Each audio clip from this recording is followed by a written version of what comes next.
Bom, nesse caso, a gente continua, né, dizendo nesse vídeo 3, os números que pertencem aos complexos podem ser escritos da forma como par ordenado, como eu já comentei, né, que x e y pertence aos complexos, ou ainda z é um número complexo porque representa por z, em todos os livros, a maioria dos livros, né, vamos dizer assim, porque eu não sei se de repente pode ser representado de outra forma.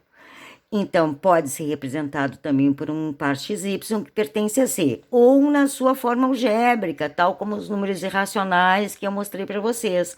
Então, o Z pode a primeira componente do par mais a segunda componente do par associado à unidade imaginária. Tá? Então, vamos lá. Z, como é que eu escrevo? Se é um número que pertence ao complexo, eu tenho menos 5 para x, que tá aqui, ó, mais yi, que tá aqui. Eu posso representar assim, dessa forma, ou na forma algébrica, que esse número pertence aos números complexos. Bom, se a unidade imaginária em C indicamos por i, que é a unidade imaginária, ó, que é y vezes a unidade imaginária, o número complexo 0, 1, que na sua forma algébrica, eu posso escrever 0 para x, ó, x mais y, 0, 0 para x e 1 para y. Eu fazendo a continha, eu tenho 0 mais i, 0 é elemento neutro da operação de adição, 0 mais i é o próprio i. Então, eu tenho a unidade imaginária, que pode ser representada como i mesmo, ou pode ser representada como 0 e 1, e ainda pode ser representada como 0 mais i. Então, porque este i é o resultado da sominha, né? Da forma imaginária ou forma algébrica, como se escreve. Vem que, quem seria então i ao quadrado? Ora, i ao quadrado é i vezes i. É 0, o par ordenado 0, 1, vezes o par ordenado 0, 1. As propriedades de comportamento do produto entre os pares ordenados a gente viu no primeiro vídeo. E isso significa que nós vamos ter o menos 1 para x e 0 para y. Tá? Ou se não, na sua forma algébrica, né? Porque na forma algébrica eu tenho menos 1 para x, ó, e 0 para y. Quando eu somo isso, o y é 0, isso aqui é 0 vezes qualquer coisa é 0. Isso tá valendo, porque as propriedades operacionais dos reais também valem para complexo. Então, 0 vezes qualquer coisa é 0. Então, isso aqui, fazendo as contas, vai dar menos 1. Então, o grande barato é de dizer que a propriedade fundamental,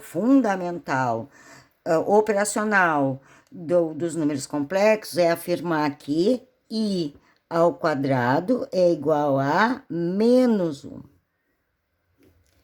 Por quê? Porque a gente, com isso aí, recai nas raízes de índice par de números, de radicando ou números negativos. E como eu posso trocar esse negativo por i ao quadrado, passa a ter solução essas raízes negativas, ok? Vamos lá. Ou seja, daí eu fazendo essas contas, quem é i na terceira? I na terceira é i na segunda, que eu já sei que é menos 1, vezes o i, que vai dar menos i. Daí, quem é i na quarta? É i na terceira vezes i, que eu vou encontrar 1. E essas continhas tá toda feitinha, bonitinha naquele documento que eu passei para vocês. Ou seja, então, dentro dessa questão, o Gauss, que define isso aí no século XVIII, ele vem mostrando qual a ocorrência de cíclica que acontece com os expoentes de i. Então, ele observa que quando eu tenho um múltiplo de 4, e é verdade, ó, i na 4n é igual a 1. Então, assim, eu tenho que i na 0 é igual a 1, porque procede, né? I na 4 é igual a 1, porque I ao quadrado vezes I ao quadrado, I ao quadrado é menos 1. Menos 1 vezes menos 1 dá 1. Estão vendo? E depois, os múltiplos de 4 sempre vai dar 1. Então, tá aqui, ó, definido aqui. Quando eu tiver, vamos supor, I na 25, eu tenho que é I na 24 vezes I. Por quê? Porque aqui eu tenho uma soma de expoente. Então, isso aqui vem da onde? I, que eu disse o quê? 24 de 25. De 24 vezes I na 1. Tá vendo, ó? Então, o que eu vou ter aqui? I na 24, eu já sei que é 1, porque aqui 24 é múltiplo de 4. 1 vezes I vai dar I. A mesma coisa, ó, quando eu tenho I num múltiplo de 4 mais 2, vai dar menos 1. Por quê? Porque I na 0 vale 1, porque é múltiplo de 4 sempre é I na 0. Vezes I ao quadrado. Então, eu tenho o múltiplo de 4 aqui, vamos supor 24 mais 2, eu tenho I ao quadrado, e isso aqui vai ser 1 vezes I ao quadrado. I ao quadrado, quanto vale? Quanto vale I ao quadrado? I ao quadrado vale menos 1, então 1 vezes menos 1, menos 1, estão vendo? E da mesma forma, a gente afirma que aqui vai dar menos I olhando lá para cima, ó. Quando a gente tem o I na terceira, que é menos I. Então, I na 0 é igual a 1, e I na terceira vale menos I. 1 vezes menos I, menos I. E assim a gente conhece todos os resultados desses expoentes. Eu posso representar um número complexo como 3 com 0, ou seja, o meu componente y do par ordenado, né, é 0, e do x vale 3. Isso aqui vai ser 3. Mas 3 eu posso escrever dessa forma, então ele é real e ele também é complexo.